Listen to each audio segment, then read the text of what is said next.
Hey, and welcome to English Avenue Podcast. Okay, Jake, quick question, and I want you to answer it naturally, no thinking, just go. Oh no, when you say no thinking, just go, it always ends badly for me. Ready? Tell me about yourself. What? Go ahead. Tell me about yourself. I'm Jake. I work here. I like coffee. I have a cat named Gerald. Gerald. He's a very serious cat, very professional, very judgmental. So even you, someone who talks for a living, froze when I said, tell me about yourself. Completely froze, and that is the most stressful question in the English language.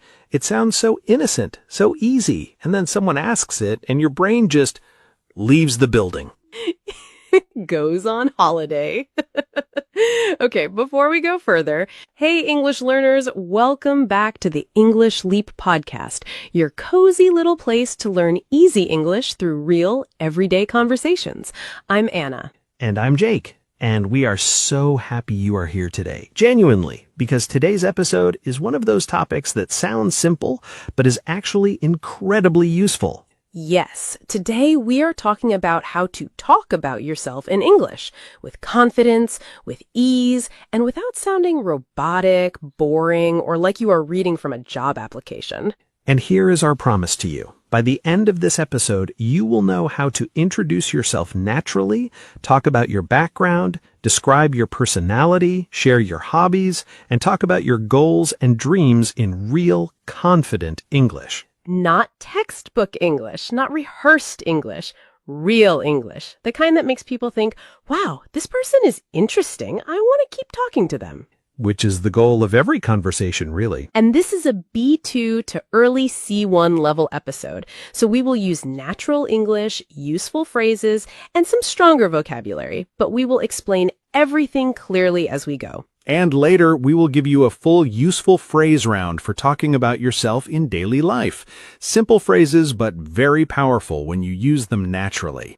Yes, so by the end, you will not just understand the idea, you will have real sentences you can copy, practice, and use when someone asks you about yourself.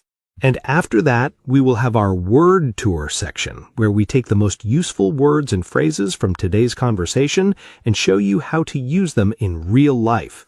So stay with us, get comfortable, and let's do this together.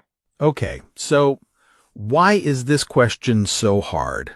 Because honestly, it should not be. You know yourself better than anyone. You would think so. Right? You have been living in your own head your entire life. You are the world expert on yourself. And yet someone asks, tell me about yourself. And the brain crashes. I think a big part of it is that the question feels too big. Like, where do I start? Do I talk about my job, my family, my dreams, my whole life story? Do I mention Gerald the cat? Probably not on the first meeting, but you make a good point. The question has no clear starting point, and that is what makes it feel overwhelming. There is also something else. A lot of people feel self-conscious when they talk about themselves. Self-conscious. Yeah, say more about that. So, self-conscious means you are very aware of yourself, how you look, how you sound, and what other people might think of you. You start asking yourself, am I saying too much? Am I boring them? Do I sound arrogant? And that makes everything harder. It does, because instead of just talking, you are talking and judging yourself at the same time, and that is exhausting. And for English learners, there's an extra layer. You're thinking about what to say and how to say it in English. That's a lot happening at once. It really is. And I want to say this clearly. That nervous, slightly panicked feeling is completely normal. Even native English speakers feel it. Yes. So the first thing we want to do today is take the pressure off. Talking about yourself in English is a skill. And like any skill, you can learn it, practice it, and get better at it. And that is what we're going to do, step by step. Okay, let's start at the beginning. the introduction. You meet someone new. What do you actually say? Right, because the version most people learn in English class is, "Hello, my name is Jake. I am 32 years old. I live in London. I am a podcast host." And then everyone just stares at you. Yes, it sounds like you're reading from a very serious application form. It does. In real life, it sounds robotic. It sounds stiff. And most importantly, it gives the other person nothing to react to. There's no personality in it.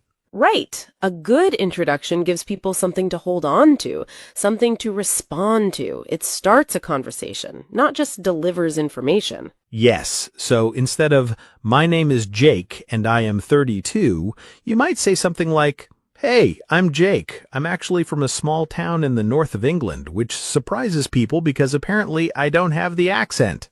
And then you smile. See? Already interesting. Already a conversation starter. People are going to go, "Oh, really? Where from?" And now the conversation is moving. That is all an introduction needs to do. Give people a thread to pull. A thread to pull. I love that. So you include one small, interesting detail, something that naturally invites a follow-up question. Yes, and the detail doesn't have to be dramatic. It doesn't have to be, "I climbed Everest," or "I once met a president." It can be small and human. Like, I'm Anna. I grew up in Italy, but I've been living abroad for about 6 years now, which means I spend a lot of time missing Italian bread. And that is a great introduction because it's warm, it's a little funny, it's personal, and now I want to know more. Where abroad? What kind of bread? What do you do? Where are you going next? All because of bread. Never underestimate bread. So the formula, if you want to call it that, is your name, one sentence about your background or current life, and one small human detail that invites a response. And don't worry about being perfect. The goal is not to give the perfect introduction. The goal is to make the other person feel comfortable and curious. Right, because first impressions... Oh, first impression. Tell me what you mean by that. Sure. A first impression is the opinion or feeling someone forms about you the very first time they meet you. And it can happen quickly, sometimes before the conversation is even warmed up. So what you say and how you say it in those first moments really matters. But here's the good news. A first impression doesn't have to be spectacular. It just has to be genuine, warm, real. Yes, and that's something anyone can do. Okay, so you've introduced yourself, the conversation is going, and then someone asks, "So where are you from? What's your background?" And again, that is a big question. There's so many ways to answer it. Right, so let's start with the basics. Background in conversation means your history, where you grew up, where you studied, where you have worked, and where you come from culturally or professionally. It is the story behind who you are now. Your origin story, like a superhero, but hopefully with fewer explosions. Hopefully, I would prefer a calm origin story. Same. So how do you talk about your background naturally? The key is you tell a short story, not a list. What do you mean? So instead of saying, "I am from Egypt, I studied engineering, I worked in Cairo for 3 years, now I live in Dubai," you might say something like, "I grew up in Egypt, actually in Alexandria, which is this beautiful city right on the Mediterranean. I studied engineering there, and then I ended up in Dubai a few years ago for work. And honestly, I love it here." See, that is the same information, but a completely different feeling. The first version is a list. The second version is a person talking. Yes, and notice the small additions. Actually, honestly, this beautiful city. Those little words and phrases give your speech personality. They make it feel natural. Right, so a few phrases that help when talking about your background are, I grew up in. This is a very natural way to talk about where you were raised. I studied, or I have a background in. These are useful for your education or work experience. And I really like this one. I ended up. It suggests life took you somewhere, maybe not by a perfect plan, but it worked out. I ended up in Berlin. I ended up in tech. It sounds real. Because life rarely goes exactly to plan. Almost never. And I ended up acknowledges that in a very natural way. You can also say, I've been living in for your current situation. Or, these days I'm working in marketing. These days I'm based in Seoul. Very casual, very current. Yes, and here's a useful tip. Connect your past and present. Show the journey. For example, I studied architecture, but I ended up going into project management, and actually, there's a lot of overlap. See, now I'm interested. What's the overlap? Tell me more. Exactly. That is the goal. Every sentence should open a door slightly so the other person wants to walk through it. So tell your story like a conversation, not a biography. Beautifully said. Okay, here we go. One of the most cringe-worthy moments in English. Someone asks, "So how would you describe yourself as a person?" Ah, yes. And somehow everyone says the same 3 things. I'm a hard worker. I'm very passionate. I'm a people person. A people person? What does that even mean? It means absolutely nothing at this point. It has been said so many times that it has lost all meaning. Right. So how do you describe your personality in a way that actually sounds like you? The secret is show. Don't just tell. Instead of only saying, "I'm curious," you say something that shows it. Instead of only saying, "I'm funny," you give a small example. Yes. So instead of saying, I'm funny, you might say, I'm the kind of person who makes little jokes when the room feels too serious. I like making people feel comfortable. That tells me much more than just, "I'm funny." Now I can actually imagine you in a conversation. Exactly. It shows the personality instead of just naming it. Yes, and that is so much more interesting than just saying, "I'm funny." It is specific, it is visual, it makes people smile, and it tells them something real about you. Right. So let's give listeners a few phrases that help describe personality naturally. I tend to be, for example, I tend to be quite organized, or I tend to overthink things. It sounds self-aware without sounding stiff. Nice. Another one is, people say I'm easy to talk to, or people say I'm a bit too honest sometimes. It sounds natural because you are showing how others see you. And another very useful one, I'm the kind of person who. For example, I'm the kind of person who makes a playlist for everything. Or I'm the kind of person who can't leave the house without a plan. Oh, I am definitely the kind of person who makes a playlist for everything. Of course you are. And notice, all of these phrases are honest, specific, and a little bit personal. That combination is what makes a personality description feel real. Exactly. And you do not have to only talk about your strengths. You can mention something small you're working on or something a little imperfect. That actually makes you more likable. Because nobody connects with someone who sounds perfect. Yes, we connect with people who feel human, people who have little quirks, people who are a bit of a mess sometimes. Gerald the cat, for example, is a mess, but I love him.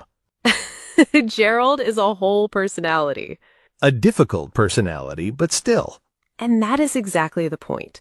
Personality becomes interesting when you give it a small scene, a small habit, or a small truth. So don't just label yourself. Show us a little moment that feels like you. Beautifully said. Okay. Hobbies. This is where people either come alive or go completely flat. Flat how? Well, the flat version is, I like reading, I like cooking, I like going for walks. Full stop. End of story. And then the other person nods politely and changes the subject. Because there's nothing to hold on to. Right. But if you talk about your hobbies the way you actually feel about them, it becomes completely different. Yes, and this is where a really useful phrase comes in. I'm passionate about. Passionate about. Yeah, what does that actually mean compared to just saying, I like? So, passionate about means it is not just something you enjoy. It is something that genuinely excites you, something you care deeply about, something you could probably talk about for a long time if someone let you. Right. So when you say, I'm passionate about cooking, it tells a different story than, I like cooking. It says, this matters to me. I invest time in this. Ask me more. So, let's practice, Jake. What are you passionate about? And don't say Gerald. Okay. Honestly, I'm passionate about music, especially old records. I spend some weekends going to small music shops looking for albums I have never heard before. There's this whole little ritual to it, choosing the record, playing it at home, and just sitting with the music. See, now I'm interested. Now I want to know which music shops, which albums, what that little ritual feels like. Because I didn't just say, I like music. I gave it color. I gave it texture. Yes, and that's all it takes. Add one or two specific details. Why you love it, how you got into it, a small memory or story around it. You might say, I got into photography a few years ago, actually by accident. A friend lent me their camera for a trip, and I never really gave it back. A very natural way to get into photography. Very natural. Maybe not very honest. True. Return the camera, Jake. Fair, but now there's a story, a friend, a trip, a camera that was never returned. I want to know more. So the formula for hobbies is simple. Name it, add feeling, and add one specific detail.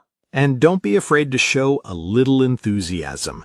When someone talks about something they genuinely love, it's engaging. It draws people in. Yes, enthusiasm makes your English feel alive because people can hear that you really care. And it's honest, and honest is always better than impressive. Right. So instead of trying to sound special, just talk about what you really enjoy in a specific way. Small detail, real feeling, natural English. That is the sweet spot. Okay, goals, dreams. This one can make people feel very vulnerable. It does, doesn't it? Because talking about your goals means letting people see what you want. And then you start thinking, what if I don't reach it? What if they judge me? Yes, and that fear stops a lot of people from even saying their goals out loud. But here is the thing. Saying your goals out loud, especially in a conversation, can actually help you. It makes them feel more real. And sometimes it connects you with people who understand, support you, or even help you get there. And you do not have to say something huge, like, my goal is to be a millionaire by 30. You can be much more human about it. Thank goodness. That sentence is a lot of pressure. It is. You can say things like, I'm working towards. That sounds honest and active. I'm working towards getting my certification this year. Or I'm working towards moving abroad. Nice. Or something I really want to do is, very natural. Something I really want to do is start my own business one day. Yes, and one day is useful because it softens the dream. It says, this matters to me, but I am not pretending it's happening tomorrow morning. Tomorrow morning at 8 o'clock, new business, full success. Exactly. Too much. Another good phrase is, I'm at a point where I want to. Like, I'm at a point where I want to go deeper into design, or I'm at a point where I want to slow down and be more intentional. Intentional. Very modern. Very podcast friendly. True, but it works. And the key to talking about goals confidently is to connect your goal to your why. The why? Yes, why you want it, what it means to you. Not just, I want to start a podcast, but I want to start a podcast because I love the idea of creating something that helps people feel less alone. That is immediately more powerful and more believable because now there is a reason behind it, a feeling. And it opens the conversation.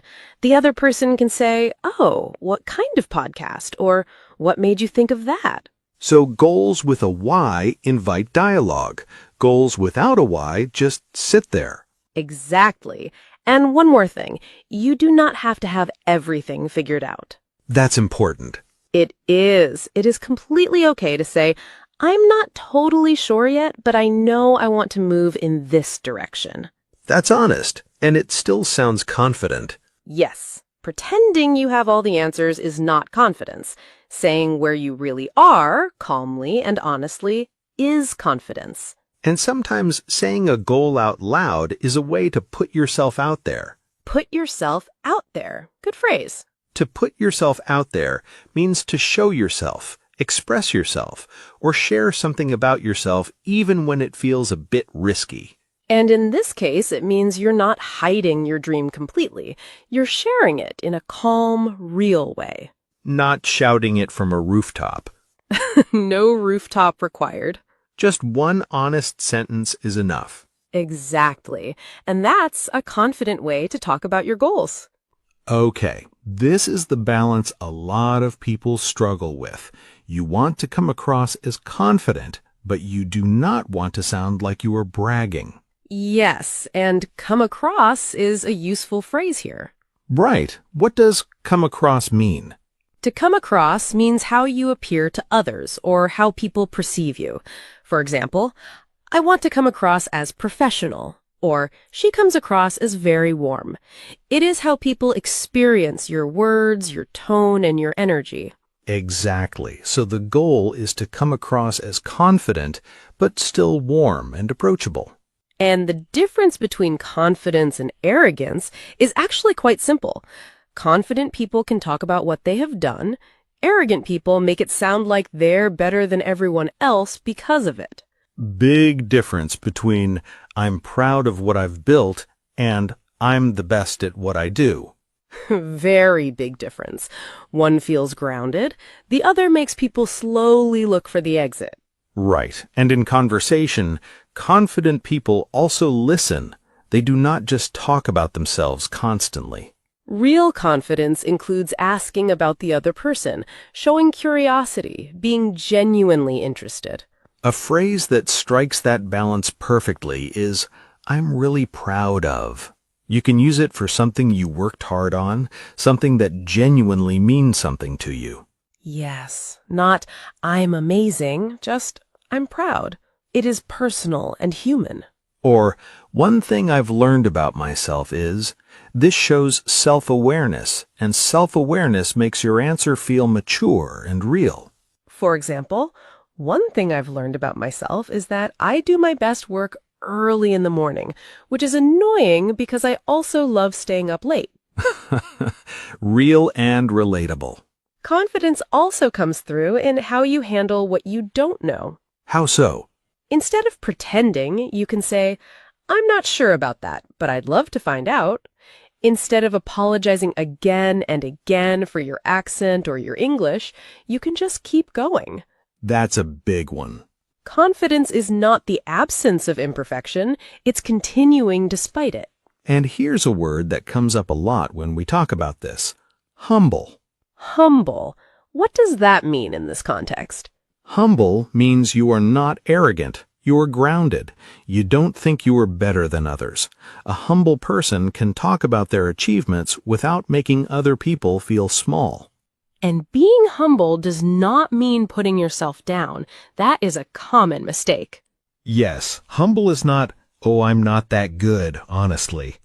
Humble is more like, "I've worked hard for this, and I still have a lot to learn." That kind of person is easy to be around. They're confident and approachable. They make you feel like there is room for you in the conversation, too. And that is the version of yourself you want to present when you talk about yourself in English. Clear, warm, genuine, and grounded. Confident enough to share, humble enough to listen. And now that we understand the feeling behind it, let's give listeners something practical.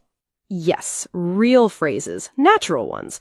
Phrases for when someone asks about you and you want to sound genuine, fluent, and relaxed. Right, and let's do this slowly, because when you talk about yourself, you do not need one perfect speech. You need a few small sentences you can use in different situations. Beautiful. So let's begin with the first moment, introducing yourself. First group, simple introductions. Okay, I'll go first with a very natural one. Nice to meet you. I'm Anna. I'm originally from Italy, but I've been living in Dubai for a few years now. Nice. That gives your name, where you're from, and where your life is now. Simple, but complete. And here's another one. I'm based in London at the moment, but I'm actually from the countryside, which makes London feel a bit intense sometimes. London is a lot. It is so much. And if you want a simple work version, you could say, I'm Jake. I work in media, mostly audio stuff, podcasts, that kind of thing. That sounds natural because that kind of thing makes it feel casual, not too formal. So once you introduce yourself, people often want to know a little more about your story. Right, so let's move into background. Second group, talking about your background. Okay, here's a simple one. I grew up in a really small town, so moving to a big city was quite an adjustment. Good phrase, quite an adjustment. It means the change took time to get used to. And here's another one. I studied literature at university, which surprises people because now I work in tech. Nice. That gives contrast, and contrast makes your background more interesting. You could also say, I've worn a lot of hats over the years. Worn a lot of hats. Very visual. Yes, it means you have done many different things, maybe different jobs, roles, or responsibilities. And another warm one is, I ended up going into teaching completely by accident, and it turned out to be the best accident of my life.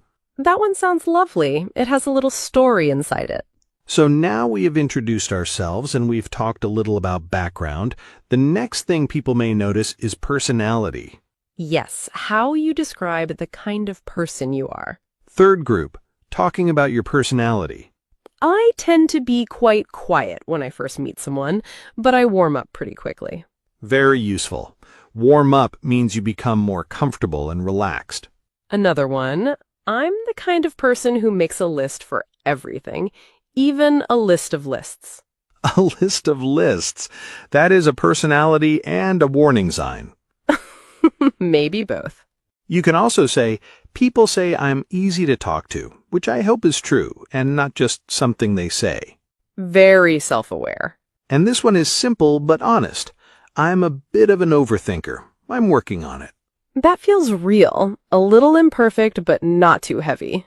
And once people know a little about your personality, hobbies are a very natural next step. Yes, because hobbies make the conversation warmer. Fourth group, talking about hobbies and interests. I'm really into photography, street photography especially. I love capturing small, everyday moments. I'm really into is a very natural phrase. It means you are interested in something and enjoy it. Another one, I've recently gotten into baking, which was terrible for everyone in my house. Delicious problem, though. Or you could say, I've been playing guitar for years, but I'm still not great. I think the joy is in the playing, not the performing. That is lovely. It also shows humility. And one more. Cooking is kind of my way of unwinding. After a long day, being in the kitchen is almost meditative. Good one. Unwinding means relaxing after stress or work. So, hobbies show what gives you energy, peace, or joy. And goals show where you are going. Nice. Let's move to goals. Fifth group, talking about goals. Something I'm working towards this year is learning Spanish, or at least the basics. Nice. Working towards sounds active. It shows progress. Another one, I'd love to travel more, especially to places I've never been. That's sort of my big dream right now. Sort of makes it sound casual and gentle, very natural. You could also say, I'm at a point where I want to focus more on the things that actually matter to me, which sounds vague but feels very clear when I think about it. Beautifully said, and very relatable. And one more. One day, I want to write a book. I have no idea what it will be about, but the feeling is very strong. Same. So many people have this dream. Now, after you talk about yourself, you also need phrases that help the conversation continue. Yes, because the goal is not to give a speech. The goal is to keep the conversation alive. Final group. Phrases to keep the conversation going. 1. It's a long story, but the short version is, this is useful when your background is complicated. 2. I couldn't pick just one thing, honestly. Use this when someone asks what you love, what you do, or what you are interested in, and there are many answers. That's actually a really good question. This buys you a moment to think, and it sounds natural. But do not overuse that one. Definitely not for every question. And it's funny you ask that because this is a smooth way to bring in a story or an example. And remember, all of these phrases are not scripts. They are tools. Take the ones that feel like you, practice them out loud, and use them in your own way. Yes, you do not need to sound like Jake. You do not need to sound like me. You need to sound like yourself, just with better phrases. Right, and that is the whole point of this episode. Yes, and before we close, let's take some of the most useful words and phrases from today's conversation and make them easier to remember. Welcome to the Word Tour. In this section, we'll repeat each word or phrase, explain it simply, and give you examples you can use in real life. So listen, repeat if you want, and try to imagine where you could use each one in your own conversations. Okay, let's begin with a word for that uncomfortable feeling when you are speaking and suddenly thinking too much about yourself. Self-conscious. Yes, self-conscious means you feel very aware of yourself, how you look, how you sound, and what other people might think of you. You can say, I feel self-conscious when I speak English in front of new people. Or, he became self-conscious during the interview and started speaking too fast. So, self-conscious is that feeling when you're not just speaking, you are also judging yourself while speaking. Nice. Let's repeat it. Self-conscious. Self-conscious. Now let's look at a phrase for the first feeling people get when they meet you. First impression. Yes, a first impression is the first opinion or feeling someone forms about you when they meet you. You can say, I want to make a good first impression at my new job. Or, her first impression of him was that he seemed quiet, but very kind. So, a first impression is not your whole personality. It is just the first feeling people get from your words, your tone, and your energy. Good. Let's repeat it. First impression. First impression. Now let's take a word we used when talking about your story, where you come from and what shaped you. Background. Yes, background means your personal history, your education, your work experience, your culture, or the things that helped make you who you are. You can say, my background is in engineering, but now I work in project management. Or we come from different backgrounds, but we have a lot in common. So, background is not just your country. It can include your studies, work, family culture, and life experience. Nice. Let's repeat it. Background. Background. Now let's look at a phrase for how other people see you or feel about you when you speak. Come across. Yes, come across means how you appear to other people. It is the impression your words, tone, and behavior give. You can say, I want to come across as confident, but not arrogant. Or she comes across as warm and easy to talk to. So, come across is not always about what you mean inside. It's about how other people receive you. Good. Let's repeat it. Come across. Come across. Now let's take a word for confidence that doesn't feel loud or arrogant. Humble. Yes, humble means you know your value, but you do not act like you are better than everyone else. You can say, she is very successful, but she is still humble. Or, I'm proud of my progress, but I try to stay humble and keep learning. So, humble does not mean weak, it means grounded. You can be confident and humble at the same time.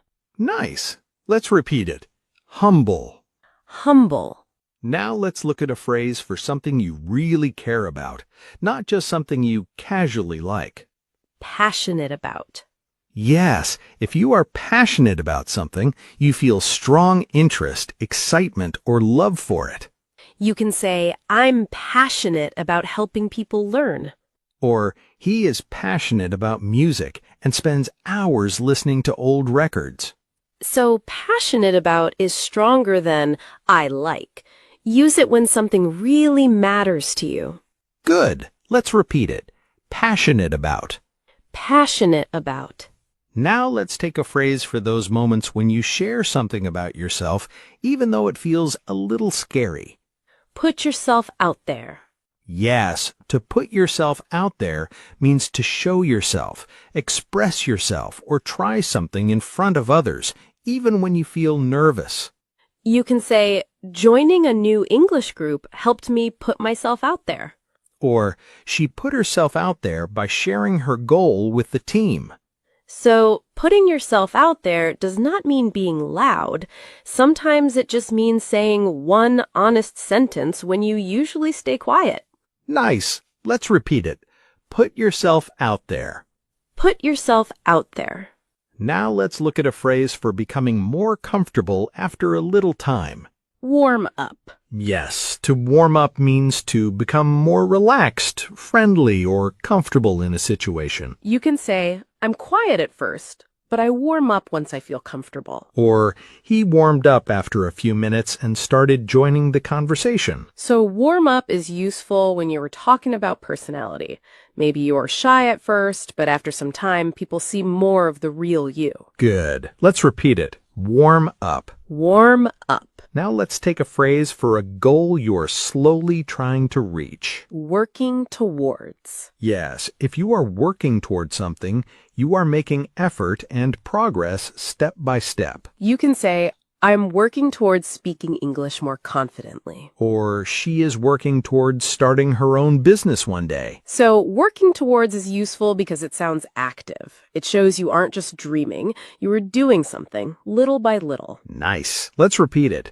Working towards. Working towards. And finally, let's end with the word at the heart of today's episode. Confidence. Yes, confidence means trusting yourself enough to speak, try, and continue even if you are not perfect. You can say, the more I practice, the more confidence I feel. Or, she answered the question with calm confidence. So confidence is not about sounding perfect. It is about believing you can handle the conversation, even if you make a small mistake. Good. Let's repeat it. Confidence. Confidence. Beautiful. These words and phrases can really help you talk about yourself in a more natural, confident way. Yes, and remember, you do not need to use all of them at once. Choose one or two, practice them, make them yours. Little by little, your English starts to sound more like you. And that is a wonderful kind of progress. So today, remember this. You do not need one perfect answer. You just need a few real phrases, a few honest details, and the courage to begin. Now, write one sentence about yourself in the comments. Simple is perfect. We would love to read it. If this episode helped you, share it with another English learner. Keep practicing. Keep showing up and keep putting your real self into your English. Take care of your English. And take care of your heart. This is Anna. And this is Jake. And you have been listening to the English Leap Podcast. Bye. Your progress doesn't end here. To continue advancing your English skills, click on the next video or explore the additional videos we've thoughtfully selected for you.